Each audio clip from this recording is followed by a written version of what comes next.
Welcome to this week's Movie Math, giving you an in-depth analysis of the box office for the weekend of September 30th, which was downright apocalyptic. Not only were none of the 4 new releases able to topple The Lion King, they couldn't even break double digits. In the end, it was a dolphin who took down the lion, The Simpsons called it, as Dolphin Tale swam to the #1 spot with $13.9 million in its second week. Since the film boasts no real stars, that means 3D saved the day, and family movies triumphed once again, which could be a very good sign for this weekend's real steal. In second place was Moneyball, which fell 38% from its opening weekend.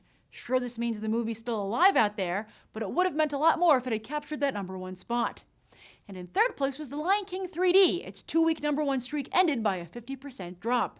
That's the signal that Disney will soon be pulling the movie from theaters, especially since it's now on Blu-ray. So if you're planning on seeing it in theaters, do it now. Then, starting with #4, we finally find some of those new releases. But lo and behold, it's Courageous. This Christian faith movie from the makers of Fireproof actually opened a little bit stronger than that film, once again showing that grassroots campaigns are becoming more effective than the slick ones turned out by Hollywood. And while such a weak frame certainly helped Courageous make a name for itself, a win is still a win. Then, ironically, debuting at #5 was 50/50 with just $8.6 million. That is the lowest opening for a Seth Rogen movie ever. Was it the cancer or Joseph Gordon-Levitt?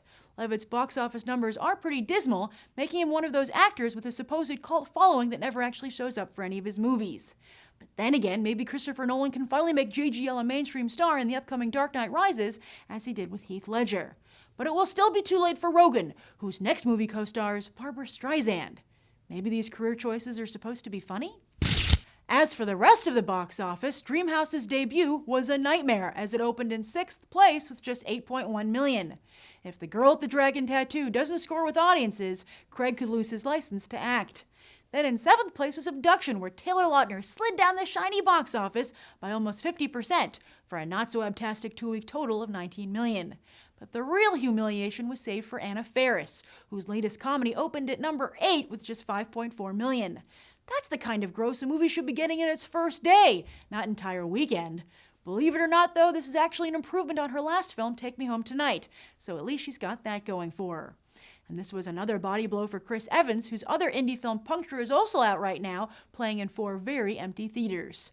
#9 was Killer Elite, and #10 was Contagion, while The Help finally dropped out of the top 10 after whipping up $159 million. This weekend, only 2 movies hit theaters, Real Steel and The Ides of March, which might bode well for them, as with less choices, the less the box office dollars will be split. Real Steel is expected to open with around $25 million, while The Ides of March is polling at around 10. And that's the weekend's box office roundup. I'm Grace Randolph, and we just did some movie math. As always, thanks for watching, and I hope you'll go beyond the trailer for these other top movies.